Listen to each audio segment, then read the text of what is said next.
recording. All right. And folks can join as they come in. Thank you all so much for joining us to talk about the Climate Forward update. This has been a long process to get to this point, and we're excited to be diving a little deeper into what the plan holds and the update process as well. I'm Naomi Gross. I'm the Community Engagement Specialist for the Office of Sustainability and the Environment, and I primarily worked on this plan from an engagement standpoint. You can go to the next slide, Emily. Just as an overview of what we're going to cover today, we'll do introductions. I just introduced myself, and I'll go over the webinar functions, and then we'll move into the update process. I'll discuss community engagement, and then Emily will talk more concretely about the 5 key areas, and then we'll move into a Q&A before we adjourn at 7:30. Next slide. All right. I'm sure many of you are familiar, but this is a Zoom webinar where participants are attendees, and I can enable you to speak. So once we move into the Q&A section, you can either type your questions into the question and answer box, and I will read them to Emily and we'll answer them ourselves, or you can raise your hand with the raise hand function at the bottom. If you can't see that, you can click the 3 buttons and it should be on a drop-down menu. And then I will unmute you and you can ask your question verbally. We don't have an infinite amount of time, so please be respectful of other participants and their viewpoints as well as their time. And once we move into the Q&A, I'll ask, each person to ask 1 question at a time so that everyone has an opportunity to engage with this process. Thank you so much. All right, and I'll turn it over to Emily. Hi, everyone. My name is Emily Sullivan. I am the Climate Change Program Manager in the Office of Sustainability and Environment. I managed this plan update process, and just to echo Naomi, thank you so much for being here tonight to learn more about this plan and then our steps moving forward. So the Climate Forward update process began in January 2023, and it wrapped up just last month in April 2024. So that's over a year of a planning process. And Climate Forward is the city's community climate action plan. A community climate action plan is a strategic plan that outlines actions to address climate challenges and reduce greenhouse gas emissions. In addition to identifying actions, the plan outlines climate goals and our community vision. Somerville's climate vision is to be a thriving, equitable, carbon net negative, and resilient community in the face of climate change.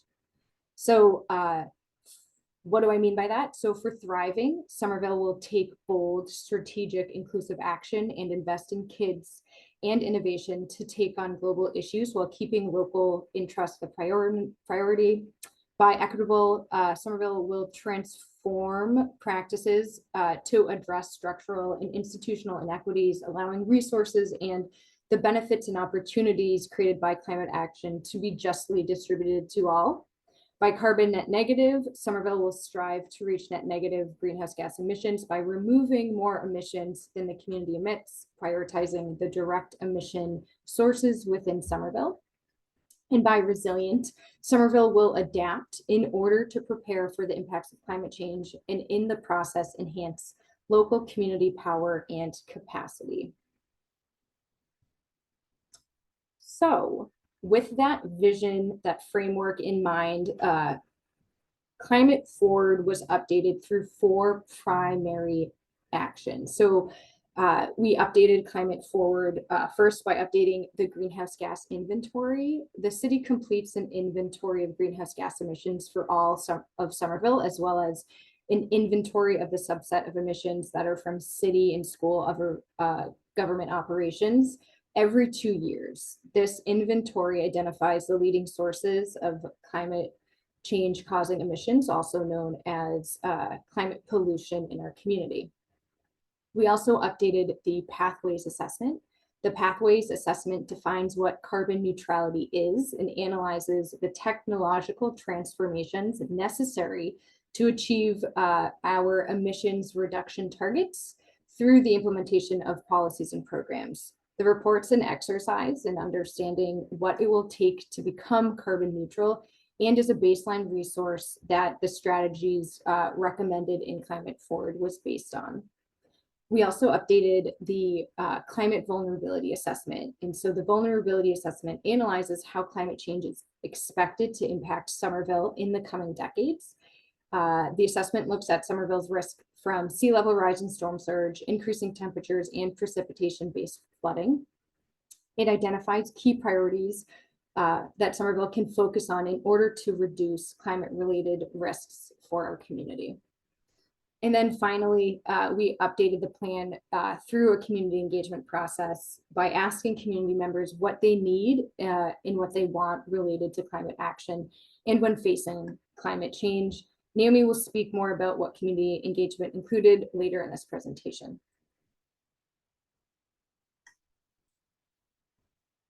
So, Climate Forward was originally released in 2018. So folks might be asking themselves, okay, what's the difference between the 2018 plan and this new 2024 update? The 2024 update is similar to the 2018 plan in its organization, but there are a few key differences. The 2024 plan establishes a bolder goal of being carbon net negative rather than net zero by 2050. The plan, or the updated plan, also establishes interim goals for community, city, and school greenhouse gas emission reductions for 2030 and 2040, in addition to that 2050 carbon net negative goal. We're working on developing a dashboard to better communicate and add more transparency to progress we make on our climate action goals, and so that will be available later this year. We have, through this updated plan, we have new priority actions, 10 of which have implementation blueprints with timelines, champions, implementation steps, estimated costs, and example resources to help us accomplish those priority actions. And then finally, the climate vulnerability assessment, the update reevaluated Somerville's socially vulnerable and environmental justice communities. So in 2018, when Climate Forward originally came out, we knew of a projected sea level rise or coastal storm surge flood pathway that existed from the Mystic River into Assembly. So this is again a projected flood pathway. In 2023, when we updated the vulnerability assessment, we learned of another projected flood pathway from the Charles River into Union Square. So updating those technical documents gave us a foundation for us to draft our proposed actions in this updated Climate Forward plan. And so Climate Forward is focused primarily on greenhouse gas emissions reduction and climate resiliency. Climate action work includes both mitigation resiliency, so it's an inclusive term. And we know that climate change impacts community health due to more extreme precipitation events and temperature events. These impacts lead to climate hazards, including heat waves, coastal flooding, rainwater flooding, and intense storms. And these hazards impact the people, the property, the ecosystems in Somerville. And so Climate Forward identifies actions to address and prepare for these impacts, in addition to identifying actions to reduce our greenhouse gas emissions. In Somerville, most of our greenhouse gas emissions come from our buildings. Approximately 2/3 of emissions come from buildings, approximately 1/3 comes from our transportation network, and then a small percentage comes from our waste. The Climate Forward plan is based on our 2018 greenhouse gas inventory. Somerville does have a 2020 inventory, but that data is skewed due to the COVID-19 pandemic. Somerville's community greenhouse gas emissions totaled approximately 600,000 metric tons of carbon dioxide equivalent in 2018. Somerville updates its greenhouse gas inventory every 2 years, but during the Climate Forward update, we also conducted what's called a consumption-based emissions inventory, also known as a CBEI, using data from 2019. Somerville is the first municipality in New England to conduct a CBEI, and a CBEI estimates the greenhouse gas emissions associated with the activity of all residents of a geographic area. So you can think of a CBEI as a life cycle greenhouse gas inventory of all of the products and services consumed in Somerville. A traditional or geographic greenhouse gas inventory, like the ones that we update every 2 years, considers only the greenhouse gas emissions emitted in Somerville. For example, in a geographic inventory, the emissions associated with using your phone only include the electricity used to power your phone. In a CBEI, the emissions associated with your phone include the energy required to extract the materials to make your phone, the processes used to manufacture the phone, the transportation of the phone to Somerville, the electricity used to power your phone in Somerville, and then the energy required to dispose of your phone. So the CBEI, so it's a much more comprehensive calculation of greenhouse gas emissions.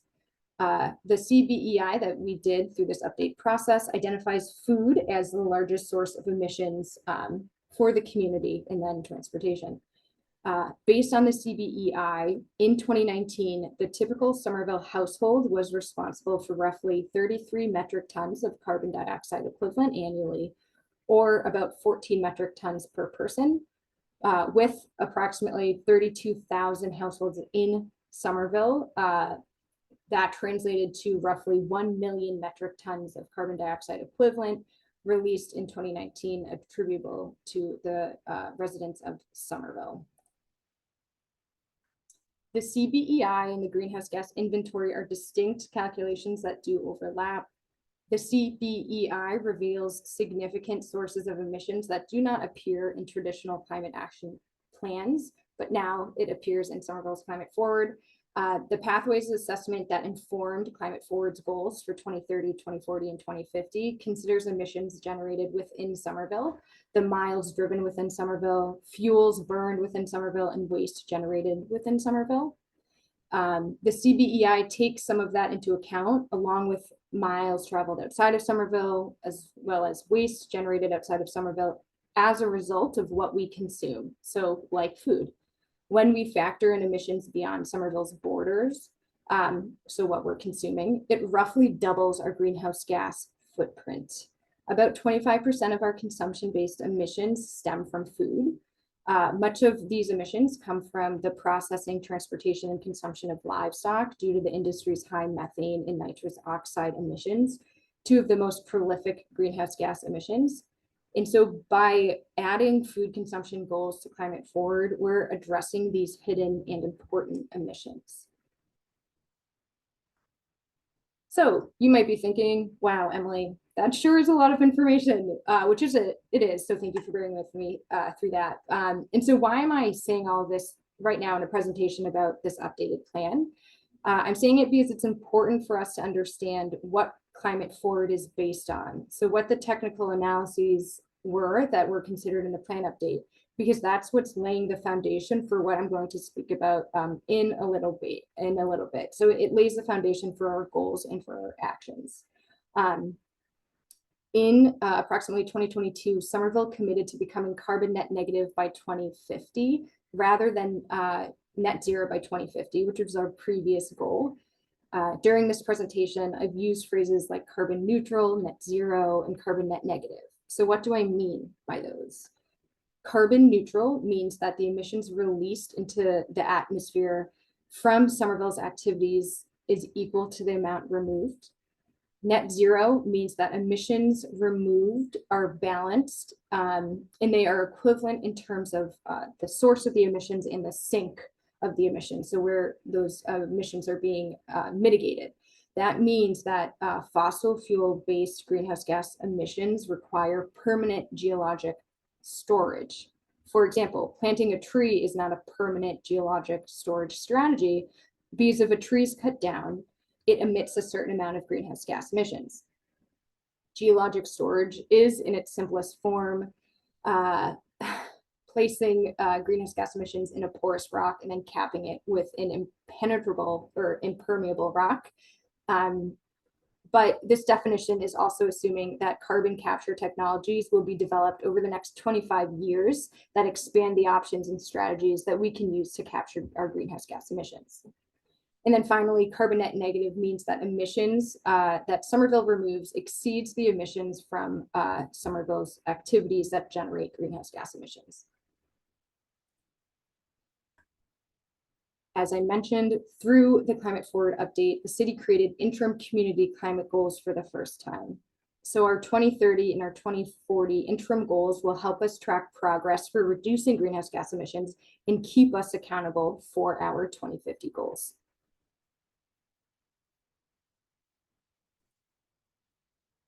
In addition to establishing community goals, for the first time, Climate Forward also established city and school goals for reducing greenhouse gas emissions. Similar to community goals, our city and school goals will help us track progress and keep us accountable. So now I'm going to pass it over to Naomi to talk about community engagement. Thank you, Emily. So as Emily referenced, the community engagement process was a major priority in this update. The main goal of this engagement process was to ensure that the takeaways that we have from the technical analyses align with community priorities and needs. While I joined this team in October of 2023 and added capacity to the engagement process and community involvement, the community involvement in this plan started in April 2023 and lasted through January of 2024. Next slide, please. Our engagement process was multi-pronged. We wanted to ensure that representation from historically marginalized communities and those traditionally less involved in municipal planning processes was represented. Because of this, much of our time was spent doing targeted engagement with the goal of focusing on those who are and have been disproportionately impacted by climate change. So as I mentioned, this was multi-pronged. We had online feedback, which included a survey, which was translated into 7 languages and ran for 5 months. We did online drafting review. I think many of you all here were part of that drafting process, where the public could comment as well as propose edits. We tabled throughout the summer and fall festivals at farmers markets, at the mobile farmers market that moves around the city, as well as other community spaces.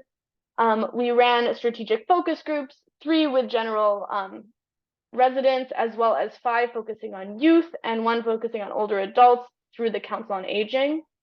And then as a way of capturing a lot of community that have historically been marginalized, we focus specifically on working with key stakeholders and community representatives to talk through informational interviews and get their perspective on the draft process and the plan.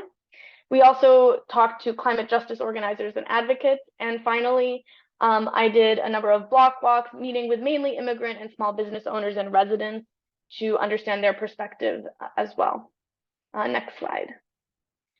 So through this engagement process, there were a number of major themes that came out. First, and I think most importantly, was a really key point around equity. I think that the previous plan, as well as the draft process, had the intent of having equity interwoven throughout, but the community really highlighted that we need to be more explicit in how we explore and identify equity and the ways in which we can sort of systematize it as we think about the implementation. That includes environmental justice, focusing specifically on environmental justice communities and other priority populations, and how those communities that are experiencing the brunt of climate change will influence and have more involvement and ownership in the plan and implementation. There was a need identified to focus more specifically on resiliency, which Emily will talk more about later. And then as we move away from our reliance on fossil fuels, the community focused and identified the need to focus on workforce development, thinking about unionized jobs and making sure that there are good labor conditions and local job creation. Finally, the last major theme that we identified was the need for regionalism. Climate change, as we all know, cannot be thought of as a hyper-local issue. What we do in Somerville impacts communities and ecosystems outside of our boundaries, as well as those outside of our boundaries, and the realities of our world impact Somerville. So focusing on how we can collaborate within our watershed and also within our public transit system are just two ways of the regional work that were strongly advocated throughout this engagement process. Emily will talk more specifically about how these themes have been integrated into the topic areas of this plan. Next slide. As I've outlined this community engagement process, I wanted to address some of the limitations that this process has had. We had less engagement with immigrant communities that represented than the representative of the Somerville demographics. So that was specifically through the minimal survey completion by non-English speakers. We also had minimal engagement with residents specifically living in public housing, older adults not affiliated with the Council on Aging, and immigrant families specifically. I think many of these can be sort of linked back to a lack of long-term relationship development before this process started. As a team, we're very new. There's been a lot of turnover in the past 2 years. And so relationships and trust take a long time to develop, and we are actively working to address this. Next slide. So in part because of the limitations that I outlined, the question is raised how, as we as a city, how are we as the Office of Sustainability and the Environment going to address this? And this 3-part statement was developed both based on the very important themes that the community have identified around equity, environmental justice, and community involvement, as well as to address the limitations discussed in the previous slide through the implementation of this plan over the next 10 years. So I'm going to read this. During the implementation, Somerville will equitably consider the needs of the community to ensure that these goals are met for the highest need stakeholders within the community, ensure meaningful involvement in decision-making, implementation, and leadership by low-income communities of color, and co-create the policies and programs identified within this plan, prioritizing working with frontline communities who experience the ongoing burden of environmental injustices. While my discussion of community engagement has mostly focused on the draft process of this plan, community engagement has and will continue through the rollout and implementation. During the rollout, we have been focusing on creating accessible ways to engage with this material, which includes bringing in local artists to create spaces for community members to vision our future, as well as reporting back to the community with tailored content specific to community groups who participated in the planning process. And I'll turn it back over to Emily, who will talk about the 5 key areas. Thank you, Naomi. Yeah, so now we're about to head into like the actual content of what is in the updated Climate Forward plan. So thank you thank you for listening to the context and in the planning process and learning more about that, because it will inform our conversation over the next hour. If you've read the 2018 Climate Forward plan, you may notice that the 5 key areas of the 2024 plan are pretty similar. Though they have been expanded based on community feedback and priorities. As I go through the key areas of Climate Forward, I'm going to focus on the vision, goal, and strategies proposed in the plan. But a big part of this plan is the proposed actions. And so there are 77 actions proposed in this plan. That's a lot. That's a good number. In order to respect the limited amount of time we have together tonight, and in order to leave time for questions and answers, I'm not going to go through all 77 actions of the plan. I do recommend, if you want to talk about specific actions, like please reach out directly to me and or Naomi. My hope tonight, though, is that I'll go through the big themes of what's proposed in these key areas. And then we'll also talk a little bit more about how community engagement shaped what's proposed in the themes in this plan. And then you can read those 77 actions and understand why the plan is proposed as is. When we were updating Climate Forward, we were very aware of how long the page the plan is. I think it's about 94, maybe 96 pages. So we were aware of how long the plan was, and we wanted to be pretty intentional about what to include, not only because of like readability of the plan and the length of the plan, but also because this plan is the guide for Somerville for the next 10 years of climate action. So although we have 2030, 2040, and 2050 goals, this plan will be updated again in 10 years to make sure we're still operating using the most recent climate data and based on up-to-date community priorities. So the first section, or the first key area we'll talk about is buildings and energy. So buildings and energy. This section of the plan is focused on residential and commercial buildings, specifically upgrades and decarbonization of residential and commercial buildings. Decarbonization means transitioning buildings from operating on fossil fuels to operating on things like electricity and renewable energy. This section proposes actions related to residential and commercial buildings, and also related to clean and renewable energy available to the Somerville community, and energy resiliency, which means our access to energy is minimally disrupted. So how did engagement shape this section of the plan?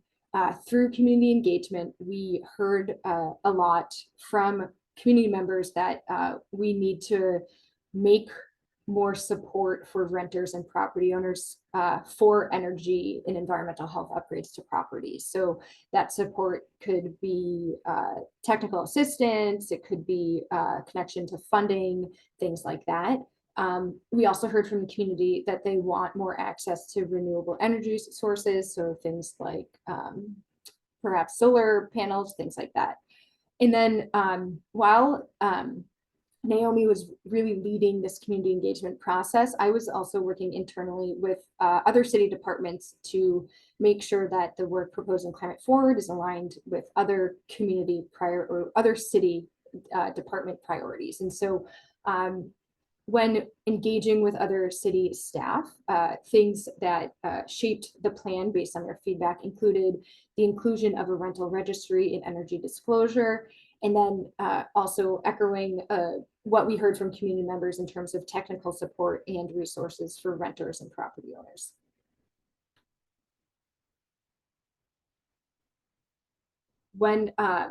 When we were going through this planning process too, Naomi and I made note of what we thought were really impactful quotes or things people had to say. So if you flip through Climate Forward, you will see quotes from some folks that we spoke with that we thought highlighted some of the major themes that community members wanted us to prioritize. In moving into the next section of the plan, community health and resiliency. So community health and resiliency, this section of the plan is focused on public health, social resiliency, infrastructure resiliency, emergency response and preparedness, and climate or environmental justice. So Naomi alluded to this earlier, but this is certainly one section of the plan that perhaps in its draft form was smaller or less prevalent than community members wanted. So we have a decent number of actions associated with community health and resiliency. And so in our engagement process, the community really shaped this portion of the plan by asking us to elevate community health and resiliency, by really encouraging the city to make climate justice a larger focus of the plan. And then we heard over and over again that folks wanted more support and education before climate events, better communication during climate events, and then more support after climate events. So a climate event could be something like a heat wave or like a flooding event. So folks expressed an interest in being, I think, better prepared for things like that. And then in speaking with other city departments, we heard a real call for more coordination more coordination between health services, emergency management, and our communications department. And we also, similar to what we heard from the community, heard a call to prioritize climate justice and frontline communities. So the communities who feel the impacts of climate change more significantly, perhaps, than other communities in the city. The next section of the plan is natural resources and waste. Natural resources and waste, the section of the plan is focused on our natural spaces and ecosystems, our urban tree canopy, stormwater management, waste reduction, and product consumption, especially with the context of the consumption-based emissions inventory that we talked about earlier tonight.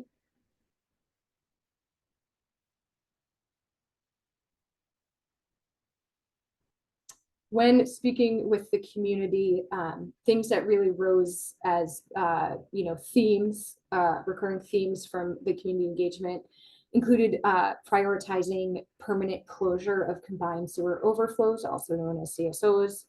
So Somerville has some old stormwater sewer infrastructure, and so permanent closure of those CSOs would require us to modernize our infrastructure, which the city is actively working on with the City of Cambridge, as well as the Massachusetts Water Resources Authority, MWRA. We also heard from the community that they want to see more trees, more pollinator habitat, and more support generally for biodiversity. And we heard a lot, and we've heard this before, and we'll continue to hear it, and it's a good reminder, but implementing some sort of organic waste management, disposal, or composting program. So that was a big topic that came up in a lot of our community engagement.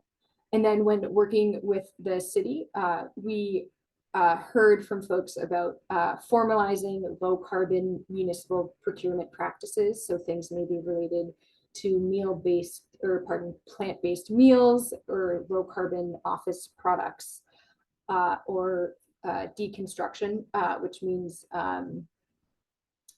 if the city is constructing a new building, right, looking for opportunities to reuse the materials of existing buildings instead of just disposing of perhaps buildings that need to be remodeled.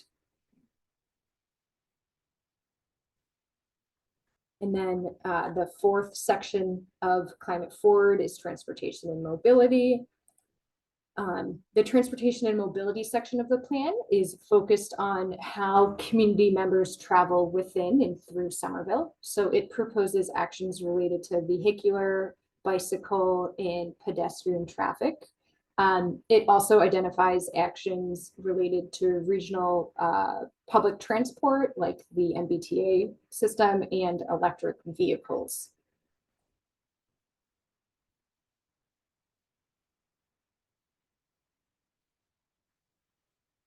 So while speaking and engaging with community members about transportation and mobility, what we heard a lot about, or what folks said to us, was more support and advocacy for regional transit coordination solutions. So again, looking at things like the MBTA, prioritizing streetscape improvements to support multimodal transportation. So cars, people, bicycles, scooters, things like that. We certainly heard from folks about prioritizing mode shift and safety. So looking to create an environment where folks can choose different forms of transportation and mobility, and not just have to rely on things like cars. And then we also heard a call for supporting e-micromobility in electric vehicles. And by e-micromobility, that means things like electric bikes, electric scooters, electrified transportation options. And then working with city staff, we also heard this call for prioritizing mode shift and safety. In the final section of Climate Forward is leadership. And so the leadership section of Climate Forward is focused on city and school operations. it recommends actions related to regional climate action leadership, coordination, and advocacy to state and federal government, as well as ways to reduce the city and school greenhouse gas emissions that come from the city's operations. In speaking with the community, folks recommended and asked for putting more emphasis on decarbonizing city and school buildings in our operations. This directly led to us adding interim goals for city and school operations. We also heard folks ask for the city to lead and support regional climate action. Naomi talked about this already, but climate action, or pardon, climate change is not something that just impacts Somerville, right?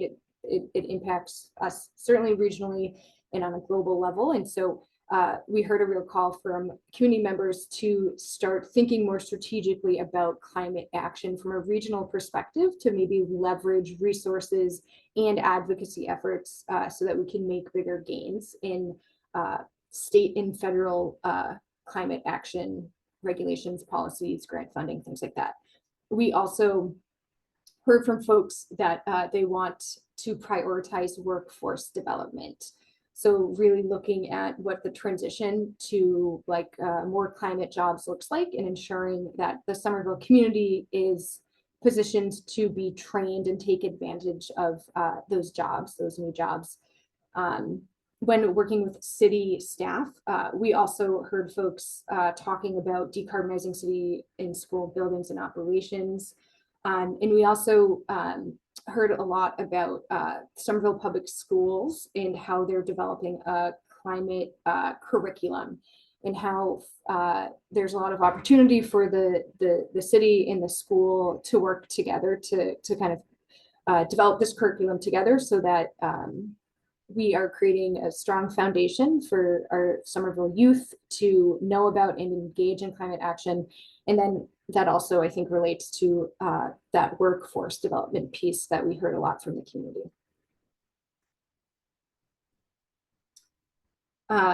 Climate Forward is just one plan. And so I just want to take a moment to acknowledge that there are other city departments that are doing good work through their other planning processes. And so this is a spread in the Climate Forward plan that talks about connected efforts. So other plans in the city that Climate Forward is coordinated with. So we have things like the Urban Forest Management Plan, the Citywide Drainage and Water Quality Master Plan, the Zero Waste Plan, the Capital Investment Plan. So I just want to take a moment to acknowledge that Climate Forward is one plan among other plans, but just also to articulate that Climate Forward is coordinated with these other plans to create consistency and reduce conflict. And a lot of the work that's outlined in Climate Forward will be completed by other departments and not just OSC. So the implementation of this plan is certainly going to be interdepartmental and across the community. So I just want to acknowledge their work and recognize that there are other good planning documents in the city if folks are interested in learning more. And so what are our next steps? So we just released Climate Forward in April 2024, right? So about a month ago. And so Naomi and I are at the start of what I would call our education campaign about the updated Climate Forward. So talking about what is the content of Climate Forward, what are the major themes of the updated plan. But then in terms of implementing the plan, which we're also starting, in order to implement Climate Forward, we are going to develop city task forces that will manage the plan implementation. We're also working with the Commission on Energy Use and Climate Change. So the CEUCC is the advisory commission that the Office of Sustainability and Environment works closely with. And so we are looking to reorganize the CEUCC around some of these around this updated Climate Forward, so that we can possibly expand the CEUCC and just I think coordinate it a bit more with Climate Forward. So that will help in the implementation of the plan. And then the plan also identified 10 priority actions called implementation blueprints. So those are high impact actions that the city should prioritize implementing over the short term. And so the city will look at that prioritization and work from there to implement these projects. And I also just want to circle back on a slide that Naomi brought up earlier, but thinking about how we can intentionally and thoughtfully implement these actions and projects and policies and programs that are identified in Climate Forward, and make sure that we are working with the community to ensure meaningful involvement to help co-create the policies and programs that will get us to our climate goals. And then to really consider the needs of the community as we are designing the actions that are proposed in Climate Forward.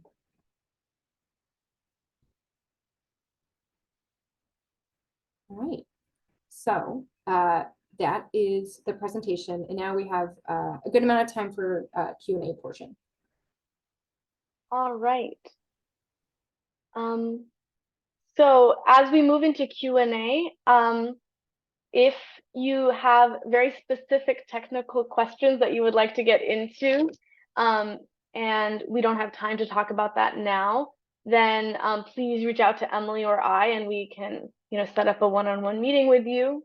I'd also like to remind that we want to be respectful of everyone's time, so let's limit questions to one at a time so that everyone is able to participate.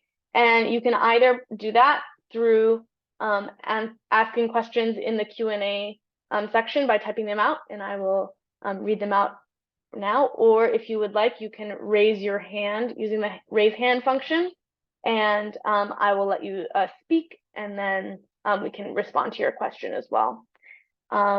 We can start off. There's a couple questions in the Q&A. So the first one asks if the data on food, this is referencing the CBEI, does the data on food include plastic packaging? Sorry, is an inadequate plastic recycling process identified as a factor? Emily, do you want to take this or should I? Yeah, no, thank you. I'll take it. Thank you. Good question. So, so yes, the data on food or the CBEI when talking about food does include like plastic packaging. I don't know, or I don't recall whether inadequate plastic recycling is identified as a factor specifically in the CBEI. We do have a zero waste plan that I will link to that talks more about ways that Somerville could expand or tweak its waste management practices that might relate to some of the questions that you have here. But yeah, the CBEI is a pretty extensive calculation, and so that packaging is considered in it. Right. The next question comes from Monty. What kind of reformulation is the CEUCC envisioning? Monty, good question. Thank you for asking it. The CEUCC, and I'm not the foremost expert on this process right now, but I do know that I think the commission is looking to add or increase the number of commissioners so that they have more commissioners to represent like certain parts of the community that might currently be not represented in the commission.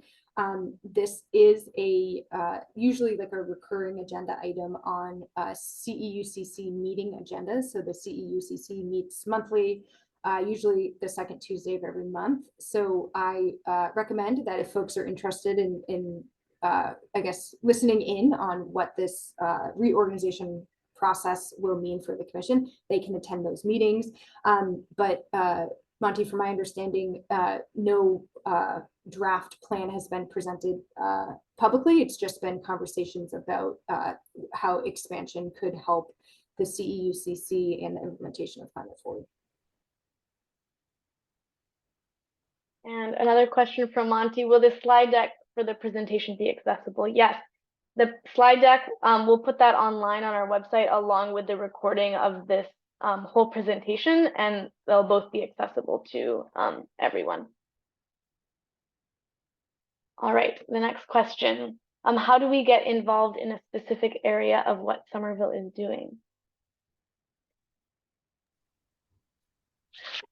Naomi, do you want to start? I can take this. Yeah.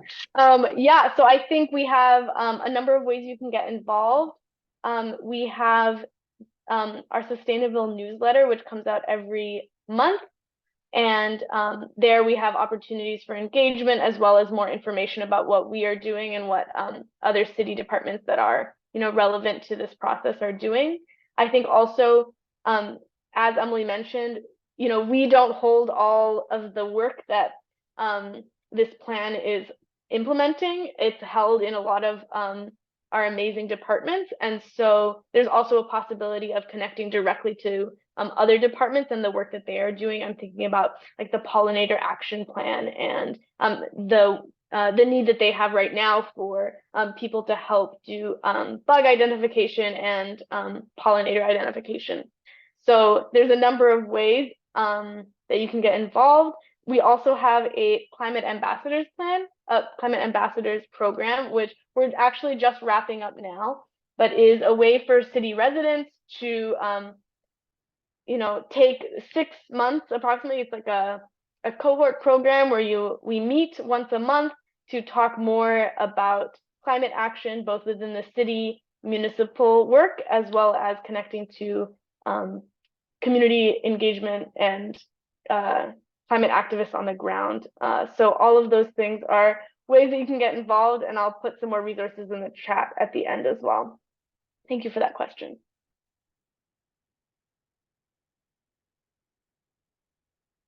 Sophie. Go ahead, Sophie. Hey, can you hear me? Yes. Okay. Hello. Thank you for sharing us more about the plan. I think something that I'm curious about always with plans like this is sort of the teeth and the implementation process and opportunities. And as somebody who's in the community, trying to work with community members and think about like, how can I as a community member and the people that I'm working with get more involved? I guess I'm curious what you guys hope and plan for as people who worked so hard to put this plan together, for engagement to look at through the future in terms of advocates, in terms of the budget, in terms of ways that these different points will be implemented, and how can regular people be involved in pushing you where you want to go, if that makes sense.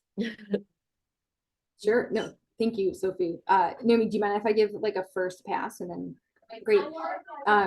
So Sophie, I would say right, so there are 77 actions identified in Climate Forward. So that's a lot of projects that the city will embark on like over the next 10 years. And I think right now, right, our hope is that those projects will have specific engagement processes to make sure that the community is involved as we like design the programs and the policies that Climate Forward identifies that we need to do in order to reach our climate goals. So while we we did public engagement through this process to update the plan, I think Naomi said it well when she said, right, this is work that we will continue to do over the next 10 years of working with people on getting specific feedback for specific plans or projects. And so we don't have those projects like pre-designed. That's things that we'll work with the community on. But Naomi, did I miss anything or misrepresent anything from your perspective? No, I think that was great. I think as we look at specific projects, the opportunities for community, like for deep community involvement in the planning, implementation, and then evaluation process, I think will continue to grow as we build capacity as well.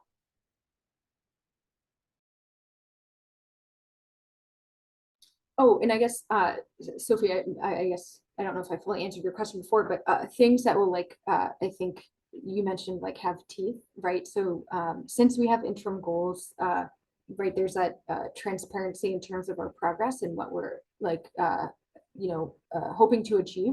So I think having that dashboard, which will be available towards or later in this year, hopefully encourages more dialogue between the community and the city around this topic.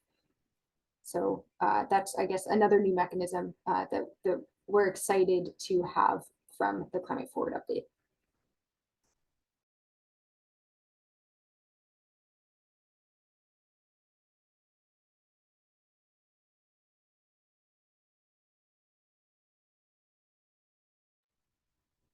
Does anyone else have any questions? Again, you can raise your hand. You can ask a question Q&A.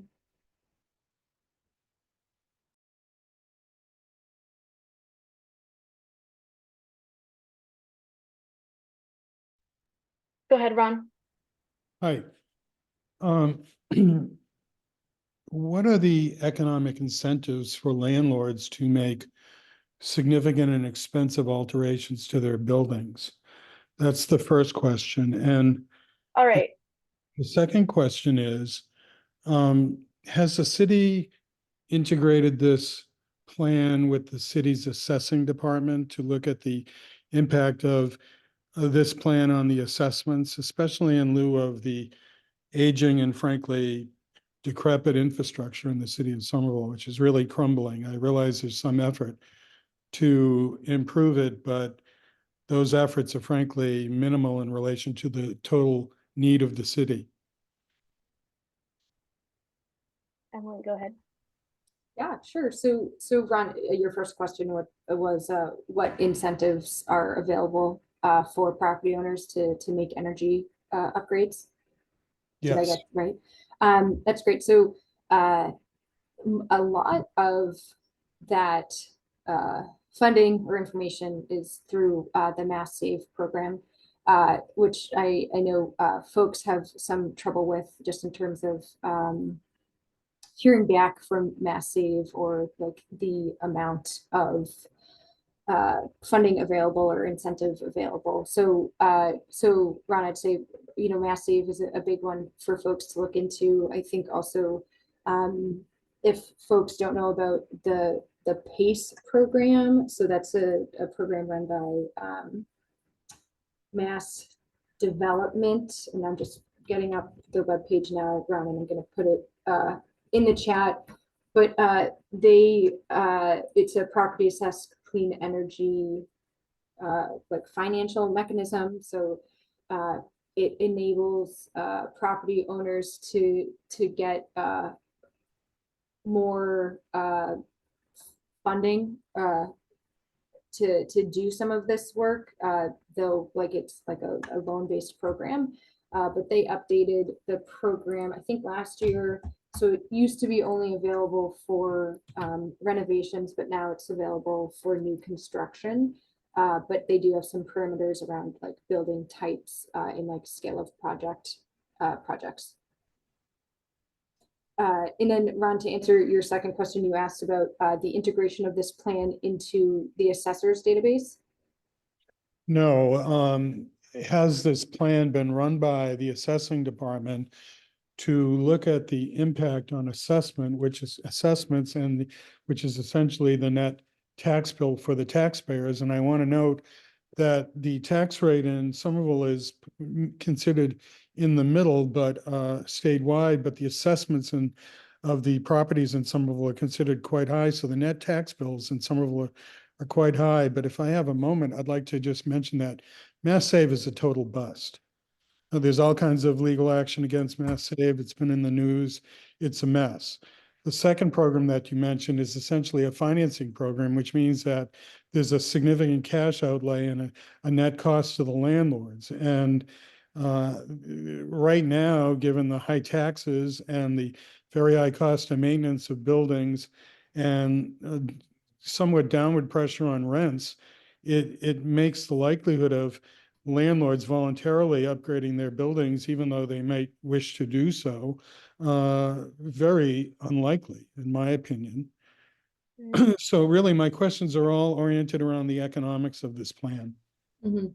So, Ron, okay, thank you for clarifying. I appreciate that. So, I mean, we reviewed like this plan internally, so city departments, like the finance department. But like, no, we did not do like this plan update, like did not include like a very specific economic analysis to determine the impact on specific properties. I think that's a good point, Ron, and I think that's a process that maybe we should start including in like the specific projects that are proposed in Climate Forward, um, so that we have that information like when we're moving forward with projects. And Ron, I think some of the sentiments that you're bringing up tonight are certainly things that Naomi and I heard during the public engagement process, about like affordability, folks in rental units and like the concepts of like gentrification or green gentrification or displacement. And there are city staff in other departments who are working specifically on anti-displacement. And so there's that, coordination between city departments to work on things like that. So thank you, Ron. For the sake of time, I'm going to ask that we take questions from other folks, but thank you. All right. There's a question from the chat. Why are the targets for additional publicly available EV charging stations in the city so low? Okay. Thank you. I'm just going to pull those up.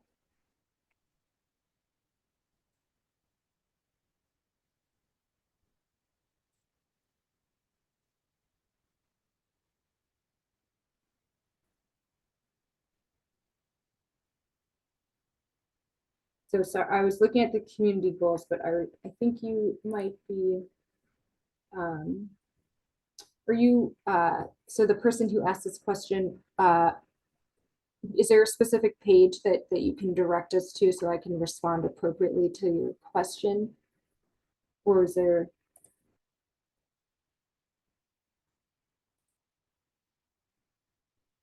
So, oh, great. Okay, thank you for clarifying. Okay, yes. So I'm gonna just share my screen really quickly so folks can see. But so this is the slide in question. So it's 50% of vehicles driven by residents in Somerville are decarbonized. So right, that shift towards electric vehicles. And so this information was based on our pathways assessment. So the work that needs to happen in order for us to achieve our climate goals. I think the reason why 50% of vehicles driven by residents in Somerville are decarbonized is in part because this is a 10-year plan. And so we're looking for that 50% by about 2035.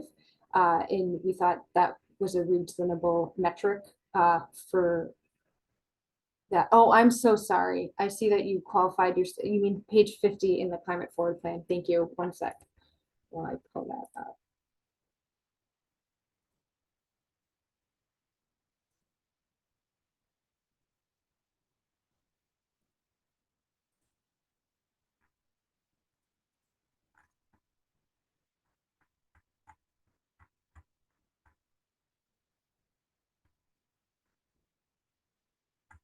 Okay, great. So now I'm going to share the metrics we're talking about, so folks can see what we mean.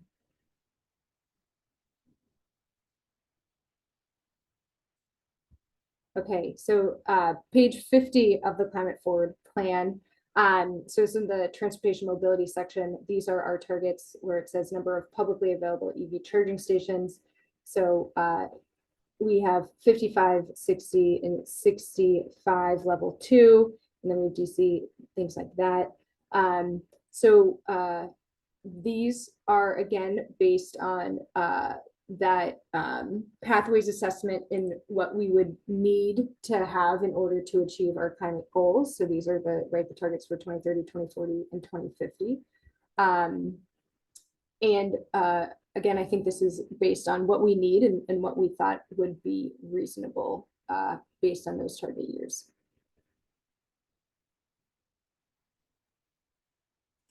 All right. The next question is, when will the next CCE rates go into effect, and what will the default renewable energy amounts be? Emily, do you want to answer that, or should I? You want to go for it? I think you know. So yeah, I know you know.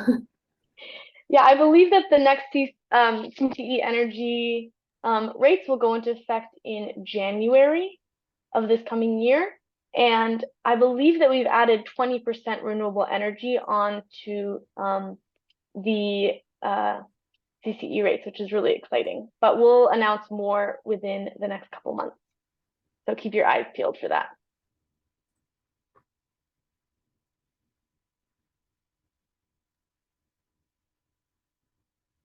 Are there any other questions?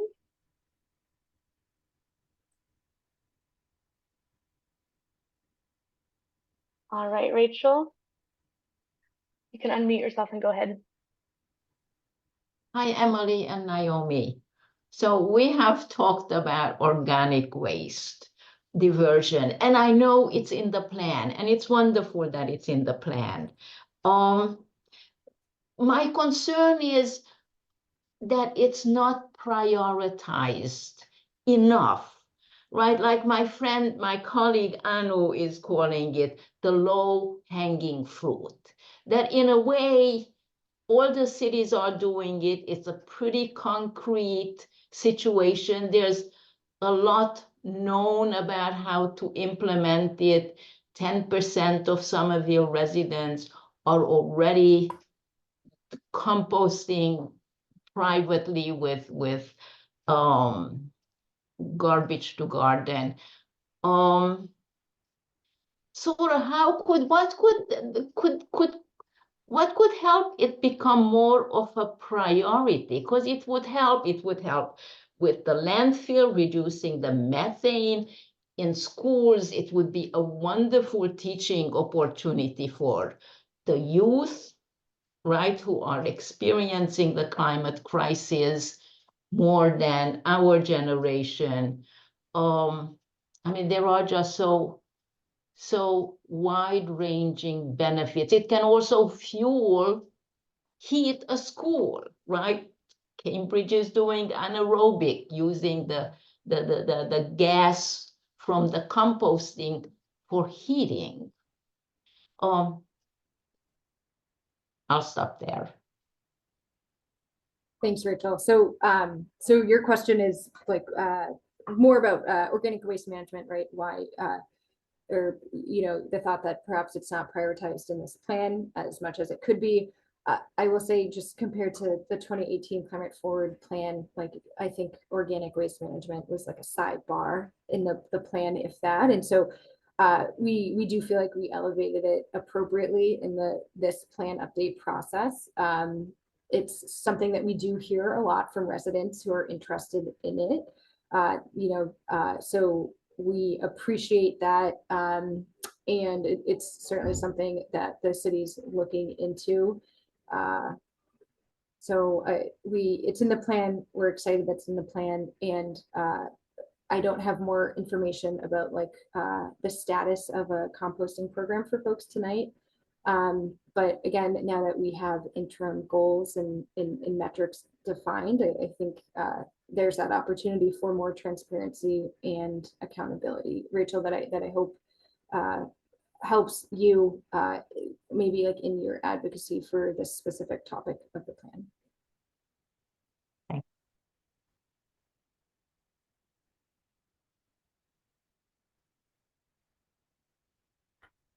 Any other questions?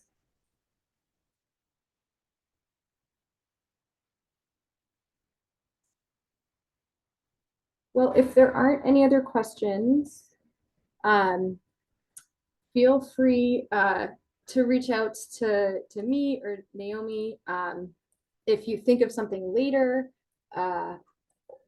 or if you want to chat maybe more specifically about like an action in the plan or a portion of the plan. I'm putting our contact information in the chat so that folks definitely have access to it and can follow up. Again, this presentation, this webinar, this conversation has been recorded, so we'll post this online. The slides will be available online, and we appreciate your time, and you'll probably see Naomi and myself a bit over the next year as we really try to reach out to the community to talk about what's in the plan and then the next steps for implementation. So thank you for your time and have a great night.